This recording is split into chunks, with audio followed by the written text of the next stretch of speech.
Hi everyone, I'm Clive Standen, and welcome to the 2022 Warhammer Skulls Showcase. Skulls is the annual celebration of Warhammer video games, and we're going to kick off the next week of promotions by taking a look at some of the awesome titles and updates on their way to you soon.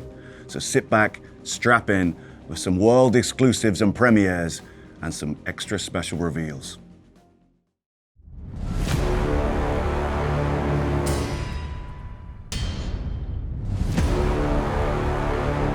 We are made of fire and metal. We are above all. Under the tread of God engines, all things are equal in their insignificance. Yet we grant our might and flame to those with a worthy cause. We fight for the Emperor and humanity. We fight for the War Master.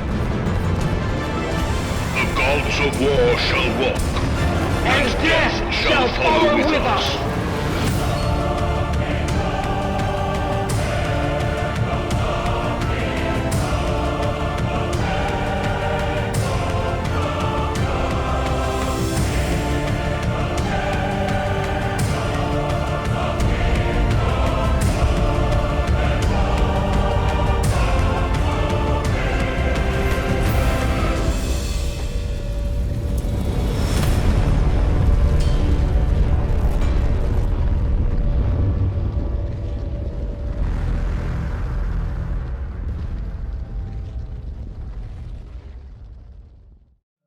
The Horus Heresy Legions there with the Titan Death expansion. 150 new cards, 9 new warlords, get it on the app stores right now. My name's James, I am here to talk to you about the Warhammer Skulls Mobile Showcase. You heard Big Clive Standen up top, he was talking about the Skulls events at large, but this right here is the mobile portion. We are going to be talking exclusively about mobile games. We've got new games being announced for the very first time, we have got updates to existing games, and we've got a number of interviews with the very people who bring the world of Warhammer onto your touchscreen.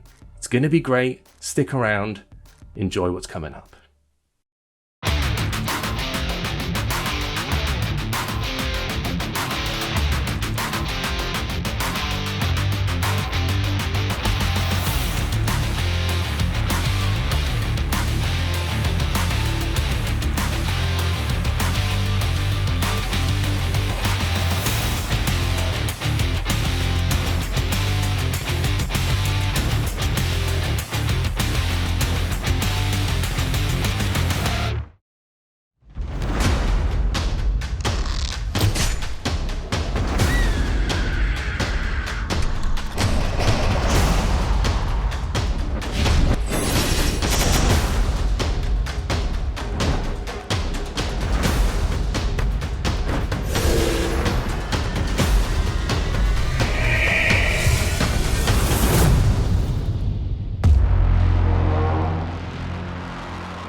I'm delighted to be joined now by Ben Murch from Pachang. Ben, you have been the custodian of Warhammer Quest for quite a while on mobile now. How far back do you go with the franchise? A long time. It's back to the very first Warhammer Quest, which was actually at my previous company, Radio Games. We were the very first Warhammer game on a mobile platform. And then I started this company called Pachang with my friend Pete. And we thought it'd be kind of cool to carry on the Quest legacy. So we did Warhammer Quest 2, The End Times, which was also mobile and consoles and things. And now we're on to Warhammer Quest Silver Tower, which is a bit of a departure for us because it's our first free-to-play title. I played it when it came out, actually, when it originally appeared. And you're dealing with a lot more now than you were then. You've got, like, 18 new champions, you've got new campaigns. How many additional weapons have you got at this point from when you launched? So Warhammer Quest now, in the Age of Sigmar universe, which is where this one is set, we added in, like you say, 18 new champions. We've had sort of 6 major updates for the whole thing. 2 extra campaigns, the aforementioned Hammerhall and one called A Sickening Turn, which it takes place inside a gigantic daemonic beast type thing. It's all a bit inner space. That one is very cool, and just tons and tons of weapons and skills and quality of life improvements as well. We have a very active Discord and some really cool fans on there who suggest things, and then we can pop that straight in the game. It's nice to have that direct feedback. It can be a blessing and a curse as well in some cases, but often you'll read some comments and then every now and then someone will say something where you're like, actually, that is quite a good idea. They're really good for balancing, those people, because they take the min-maxing to the extreme. So you know who to nerf now, thanks to the Discord. Excellent. Well, we've just seen a clip that's teasing the new update for Warhammer Quest Silver Tower. What can fans expect from Season 2? We've got all new daily quests and daily gauntlets. The weekly trial as well is being changed up. We've got new environments going in there. We've got tons and tons of new weapons for a bunch of our latest characters, and new boons as well. Things like the Ring of Cain, which has a chance of automatically attacking someone when they attack you. It's very cool, that one. For those who aren't familiar, what's a boon? Is it effectively an item or a perk? Yes. So we have weapons, which is something you can upgrade your characters with, and then all of those characters have slots for boons. And boons are sort of traits or items that you pick up, but they're all sort of passive things. So if weapons are the active element of the game, then these are passive buffs. There's one integral aspect of Warhammer, like across the board games, all the video game versions as well, which I understand may be on the horizon for Silver Tower as well. So was there talk of multiplayer? Was there talk of multiplayer? There is talk of multiplayer. It's a very open secret at the moment. We've talked about it a little bit on Discord, but we are adding multiplayer into this game, which is amazing because we tried to add multiplayer into the original Warhammer Quest and never really got it working because we weren't using Unity. And doing a bespoke multiplayer engine by yourself is quite tricky. We're at Pechang. There's only 4 of us, so using Unity is awesome because there's the whole multiplayer thing you can plug in straight away to give you a lift up there. But this one, you have instances of characters that you can take into a multiplayer fight. It'll be 3v3, where you can either kill the other team or kill their crystal, which they're trying to defend. And then there's a bunch of stuff around that, which I don't want to spoil just yet. We're looking at July, August time for multiplayer, and we will be asking for volunteers to help us test when we go into beta. So join up to our Discord. I saw at the very end of the trailer there that there was a quote, something about the Wolf Awakening, and Wolf Awakens. Who could that be? You're teasing more stuff, and we demand to know. What can you tell us about that? So Warhammer Quest: The Cursed City is the latest in the Warhammer Quest games. This will be a new campaign that's coming out in October, which takes you off to Orphan, which is the Cursed City, and you'll be fighting against all the denizens of Radukar and his awful generals that live in that city. Should be a lot of fun. Outstanding. Well, if folks want to get involved, obviously the game is currently available and has been available for some time now to download. Season 2 on the horizon. Ben, thank you very much for talking to me, and as there's only 4 of you, I should probably let you get back to work. That's a great idea. Thank you very much. Thanks for having me, man.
Chaos and Conquest there, an MMO strategy game which is currently available on iPhone, iPad, and Android. That cinematic was in celebration of their latest update, which features the Black Knights event, Dark Riders Abound.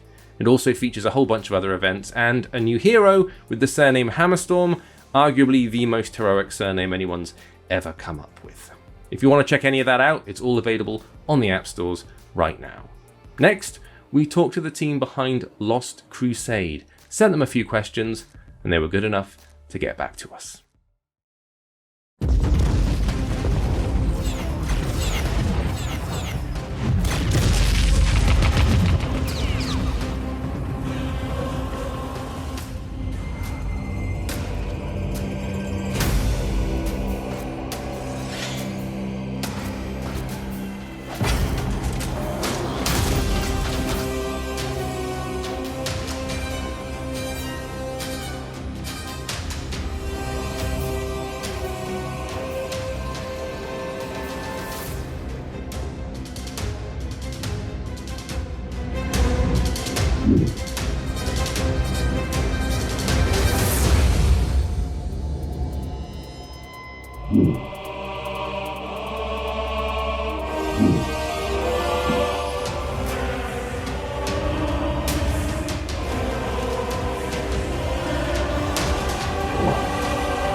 Lost Crusade is an online MMO strategy mobile game in which the player takes on the role of a fleet commander to wage war on all enemies within the Imperium Nihilus.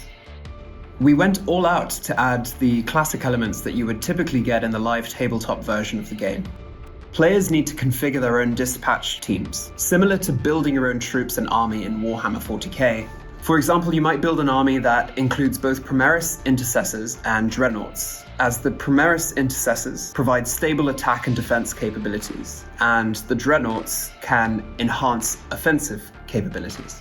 Players designate special characters such as Manius Calga as hero units to lead the troops. Players will need to adjust their tactics, placement, and attack strategy.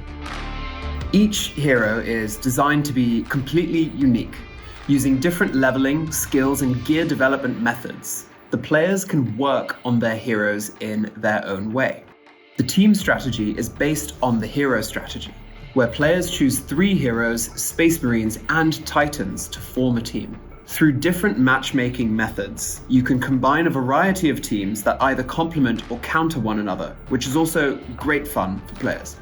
We have included stratagem points for the players to allocate. Players spend the points on 2 major branches: development and war. Unlock the ultimate stratagems to cause significant devastation.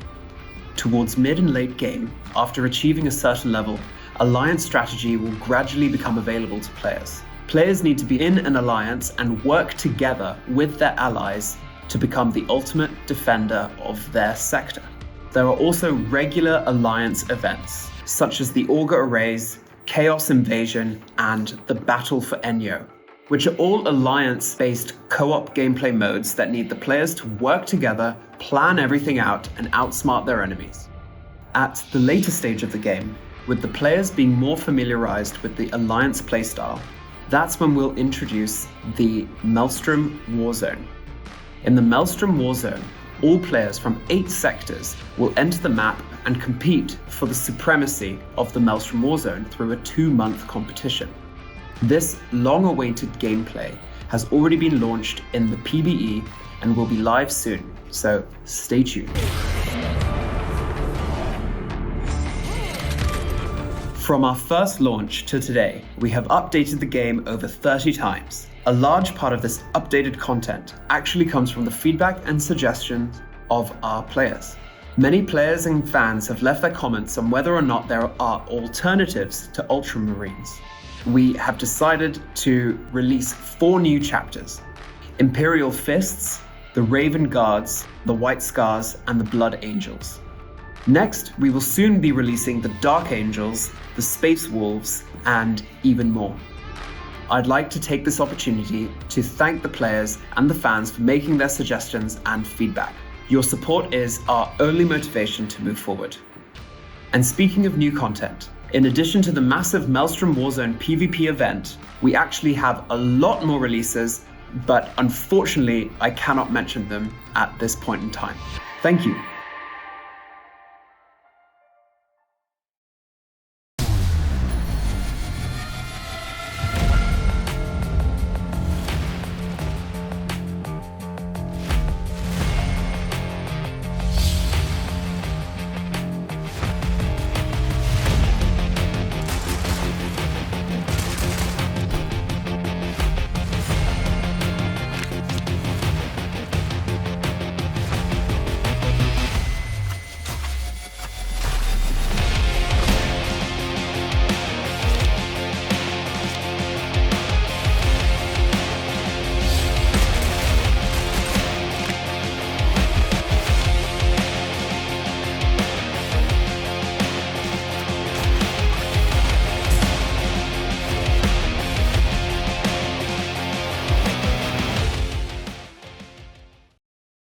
A lot going on in the latest update to Warhammer Combat Cards. You got new events, new cosmetics, new cards, and of course a new updated leaderboard system. So go over and check that out on all your mobile app stores right now. You are watching the Mobile Skulls Showcase, and we've got more coming for you in just a second. Perhaps you enjoy Warhammer Fantasy, perhaps you enjoy Warhammer 40,000, or maybe you're into the era of the Age of Sigmar. If you are, we've got something for you right here.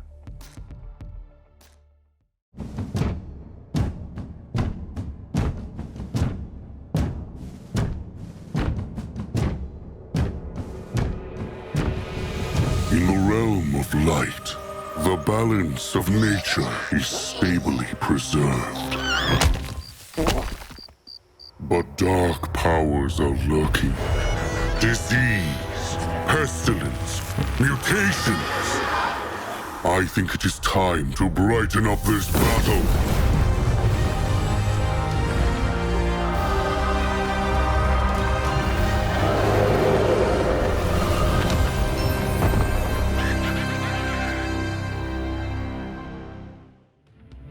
A brand new cinematic there from Warhammer Age of Sigmar Soul Arena. And we are now joined by Rasmus from Trophy Games, the developers of Soul Arena. Rasmus, tell me why you brought this game to mobile and why it's a good fit for touchscreens in general. Well, we saw the massive hype around the auto battler genre when it first came out as a mod to another game. And a lot of competitors rushed to market and made their own version of the game, firstly on PC, and then they brought it to mobile afterwards. Their versions were a bit limited by the original mod because the engine couldn't handle all the technical sides of it, and we thought that doing it the other way around, by bringing it to mobile first and then adapting to PC afterwards, would be the better way to do it. It fits very well on the mobile platform, actually, the game genre. You don't have to have fast reactions, and there's no button mashing or anything like that. You can take your time when playing it, actually. Well, and people will be familiar with the auto battler genre on mobile. It's become quite popular for precisely that reason. How does the Age of Sigmar universe fit into this? So what do people get to build up? What armies do they get to collect and construct? Well, it's actually quite perfect for the genre, because you need a lot of factions for this to work, because the auto battler genre needs a lot of synergies for units to work together. So we have a lot of the existing factions that you know from both Order and Chaos. You have the Khorne, Nurgle, Siege, Stormcast, Idoneth, all of them. What's it like approaching this game as a newcomer? We'll have lots of people watching who are well entrenched in the whole Warhammer universe, whether it's Warhammer Fantasy or 40,000 or, you know, specifically the Age of Sigmar. If you're cold and you're coming in fresh to this, how do you think they'll find the game? Is it something that anyone can pick up? We have made it a lot easier to get into the genre than competitors have, and I'm sure that once you've tried it a few times, you'll pick it up very fast. The game's been out for only a few months now, but you've been updating and you are about to launch a fairly sizable update. What have you got in store for us? So for the Skulls Festival, we have been introducing, as you saw in the cinematic, we have been introducing a Valinor. He will be one of the new captains in the game.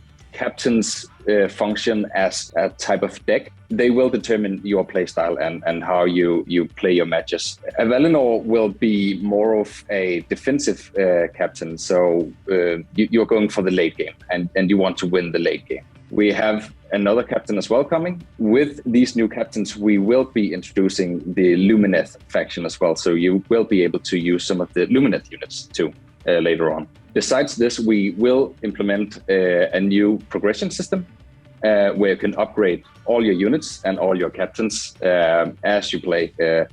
So you have something to do all the time. We also have a tournament coming quite soon, actually. We want it to become a competitive esports title at some point. I'm sure the game was in soft launch prior to coming out, and that you guys have made a lot of tweaks even before it was officially launched. How interactive are you with the community, and how much feedback have you gotten from people regarding the game, and how has that influenced the ways in which you're updating and changing it? So we keep updating the game all the time. Anything from game time to the contents of the game, onboarding and anything like that. We keep listening to the community and what they have to say, because we obviously don't want this to just be a game that's out now. We want it to be an ongoing process, and we want to keep adding new content to the game all the time, and we want to keep our users happy. We've talked about the update that you've launched as part of Skulls. What about the long-term track for the game? What have you got planned for the ongoing future? So we're going to introduce the Shadow Realm and the Chaos Realm as the first ones. We are going to introduce new captains. We will see a Beast of Chaos captain. We will see a Idoneth captain and a Khorne captain. We will have new factions as well. People have been dying to get new factions already, even though we have so many in the game already. The first ones we're going to see will be the Ironjaws and the Gloomspite Kids. Then we will also have a new onboarding experience for the players that are not that familiar with the auto battler genre. So it will be a lot easier to get into the game and the genre. Besides that, we are also working on the PC version at the moment. That should be available this summer if everything goes according to plan. We will also add a lot of social aspects to the game as well. So we will have a guild system, and we will also have leaderboards that will keep updating. Well, we look forward to seeing those updates, and we're going to take a look at that new captain right now. Rasmus, thank you for joining me. Thank you. A Valinor, the Stoneheart King, has entered Soul Arena, bringing some light to the battlefield. The new captain will introduce the Lumineth Realm Lords. Like all Soul Arena captains, a Valinor has a unique trait: Elder Wisdom. Once dropping to low health, he will get an extra free unit space in order to add the perfect unit when it matters the most. He won't start off with a lot of gems, but his starting unit will be a more expensive one. The Valinor unit pool is unique in the sense that he is not only able to use most of the known Order units, but also the new Lumineth faction. Living in Hysh, the Realm of Light, the Lumineth are gracefully mastering both mind and blade. Lords of the Arcane, they harnessed the power of light, wind, and earth into artful weapons of war. You're able to go for a more greedy playstyle with this captain if you're willing to take some risks in the early game. The extra unit spot goes well with building more active synergies than usual in the late game. Master your economy, and a Valinor can be a real cash cow. Since a Valinor's trait isn't active from the start, he has to be careful not to be overrun by aggressive captains. But if timed well, he can be able to utilize low health to pick first in the bonus rounds, while at the same time increasing his army size by dropping to low health. If winning is not enough for you, a Valinor have some breathtaking cosmetics to show off while crushing your opponents. Are you ready to light up the battle?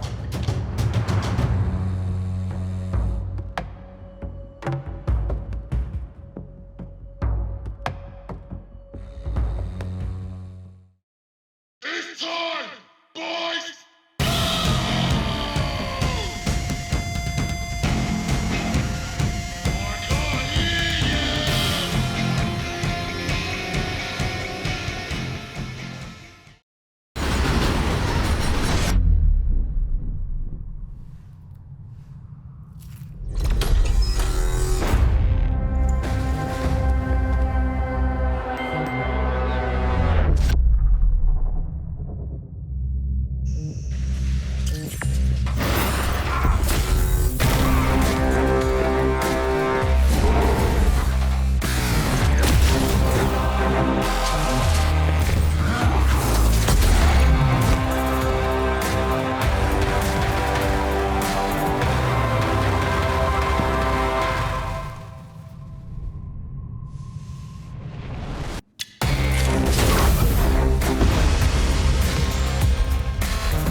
We are now joined by Wilhelm from Snowprint, the studio behind Warhammer 40,000 Tacticus. Now, Tacticus is something new for the Warhammer 40,000 mobile universe. What is it that you are trying to achieve with this particular game? It's in the name, really. It's Tacticus. It's all about tactics. So it starts from the core gameplay, where it's a fast-paced skirmish, turn-based battle. You might play PvE or PvP, but it's about those decisions, the tactical gameplay, and then bringing in the whole wide set of factions from across the Warhammer 40,000 universe, and then vanquish your enemies in a million different ways. Which is kind of the core of the 40,000 experience itself, which is kind of what makes it tough to convert to mobile. 40,000 games can take a long time to set up. They can take hours, if not days, to actually play through. How do you condense the essential elements of the tabletop game into something that's like fast-paced and easy to digest on mobile? This is a great challenge and something we've worked actually for years on over several games to perfect. And for us, a core pillar there is snappiness.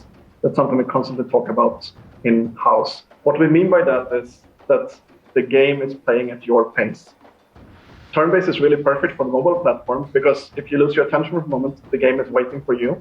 If you play incredibly fast, the game responds and you don't have to sit through animations or other things. And as soon as you slow down, the game is waiting for your input. So I know that there will be some people watching this who maybe think that a mobile game doesn't have anything to offer them specifically. What have you done to keep fans of the Warhammer 40,000 universe happy? Yeah, for us it starts with the hardcore fans. That's where we can learn, how well we're doing, if we're hitting the right note.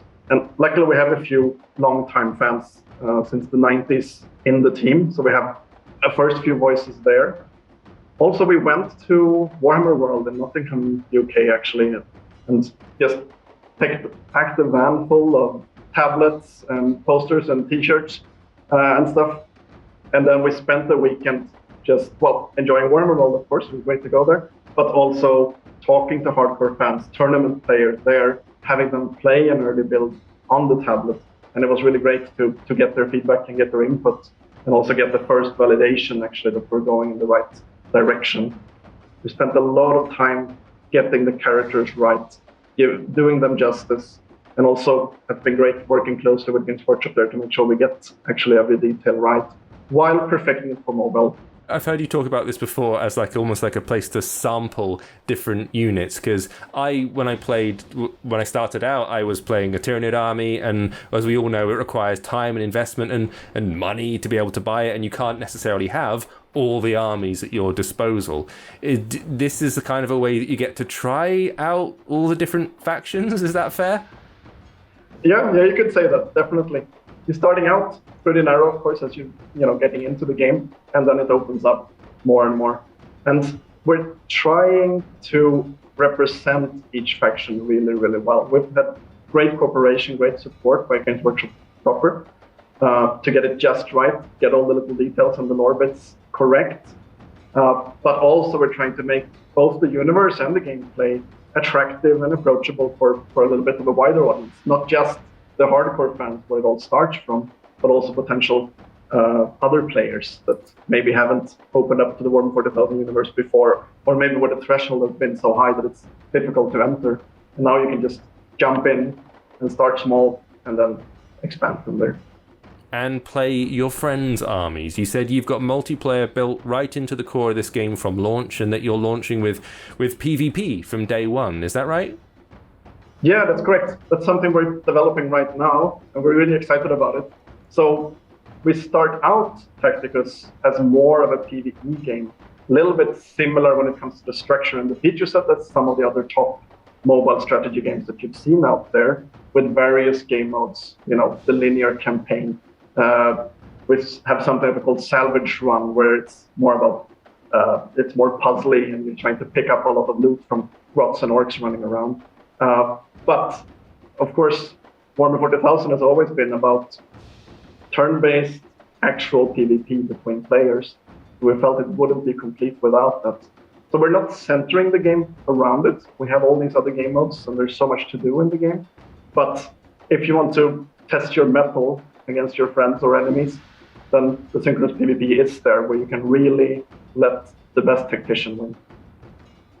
Well, you've sent me an early build of the game, and I do have the option here to go PvP with you, which is probably not going to work out in my favour, but shall we try it? Do you want to walk me through a little bit of multiplayer? Yeah, let's hope it works. So, Wilhelm versus James. I have a feeling which way this one's going to go. I am playing as the Necron units at the bottom of the screen. Wilhelm, you are up the top with what look like a few Ultramarines, is that right? That's right. So I'm having a bit of an early game lineup. It's mostly Ultramarines that you start as an early player when you first get into the game. And then they're also joined by one battle sister Vindicta, with her huge rage and even more huge heavy flamer. I know that in the full game, in the tabletop game, having high ground is a benefit. That carries over to this game as well, is that right? Yes, terrain is very important. So if you have the high ground, you get a damage bonus. We have obscuring terrain, where only weapons like mortars can fire over it indirectly. And you can also hide in the tall grass, taking fewer hits from the enemies, for instance. Gotcha, okay. Tall grass, that's worth knowing. So I've just moved up cautiously. I haven't done any shooting yet. How dangerous is this going to be for me? Let's see. I will start with doing something I probably shouldn't normally, which is I'll move my apothecary forward towards your Hexmark Destroyer. Okay. The Hexmark Destroyer has Overwatch, which means if I move into range, he can let loose on fire. And the Hexmark Destroyer is actually one of the strongest units in the game when it comes to specifically Overwatch firing. So right. Let's see how that goes. Okay, so I took heavy damage, but didn't die. So my troop was in Overwatch there from only doing a little movement. Now I'm moving down my Eliminator here. Okay. He's also one of the units that have Overwatch, so in your turn, if you move towards him, you might also get hit. And then time to fly in with my Inceptor Sergeant. Bellator is his name. Uh-huh. Fire. And then we have Barra Tigurius here. Will unleash a storm of wrath. See, I don't like that. It appears to have claimed the higher ground. Oh, that's done serious damage. Right, I'm going to have to wipe this guy out. Let's talk about damage here. We're going to have to click on this guy. So 50% damage gone from that attack there. Now this one releases a little swarm of beasties. Let's see if we can get this working. So this is replicating 6 or so, a whole bunch of scarabs or something, right? Yeah, exactly. Right. I've popped my guy on the high ground. As predicted, I got Certus hitting me with an Overwatch shot, but I've still got 2 options left down here. I'm going to use my adaptive strategy, which triggers Relentless March for all adjacent friendly units. I've got an adjacent unit here, so I might as well activate it. I may have done that wrong. Let's go for an attack instead. Nice and easy. And yourself as well.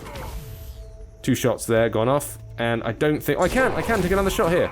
Fantastic. And now it's time to bring in the squad mates here.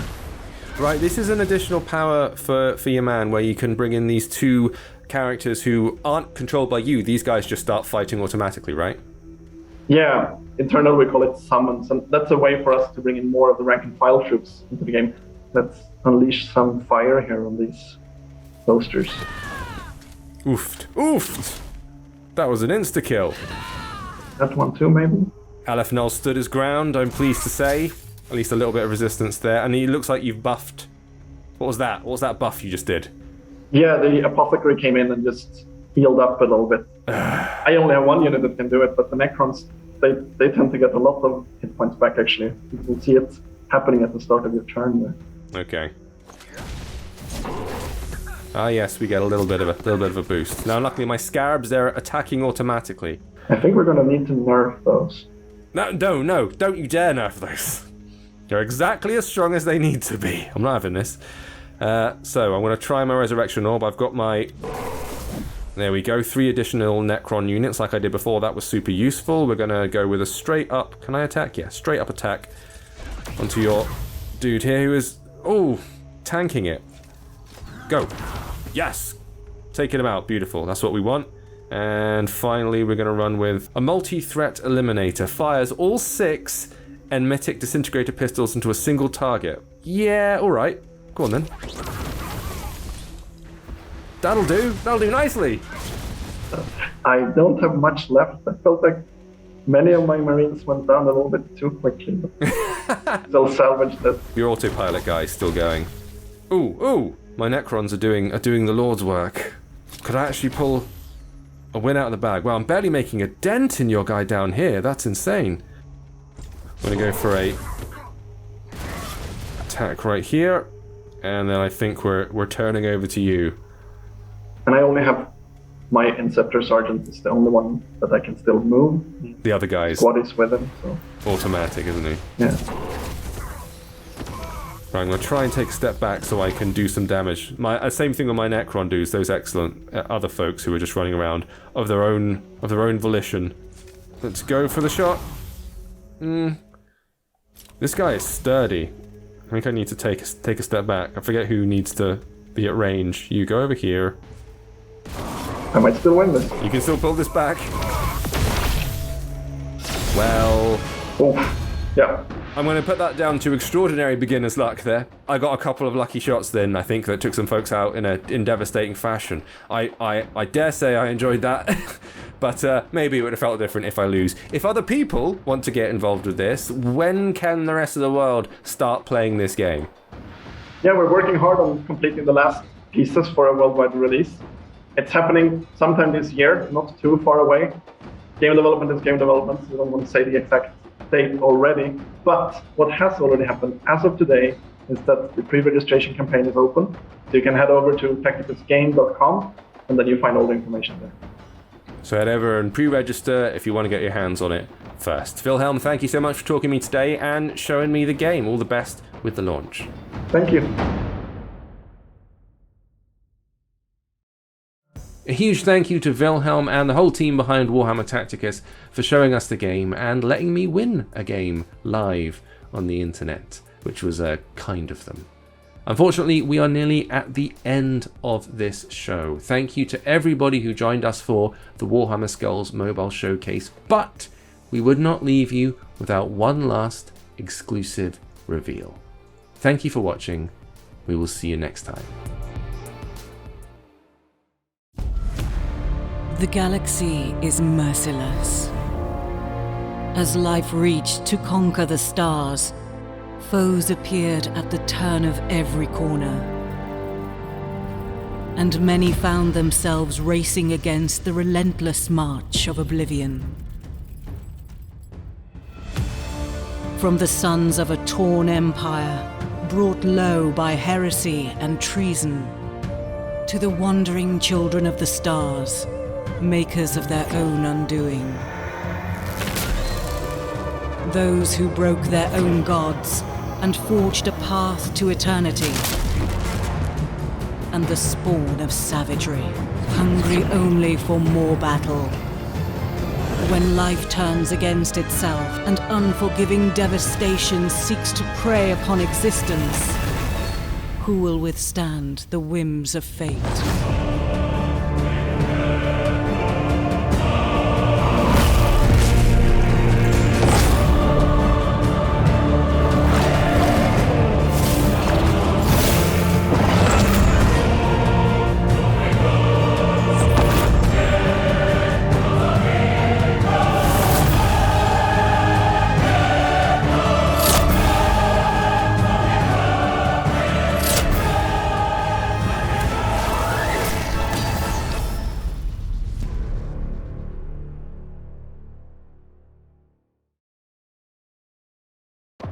Well, there you go. That certainly didn't disappoint. You can learn more about all of the games featured in the showcase and where to play or pre-order them by visiting warhammer-community.com/skulls.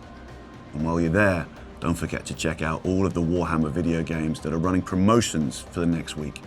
So if you've been thinking about taking a digital dive into the grim darkness of the far future or the savage frontiers of the mortal realms, then now's the time.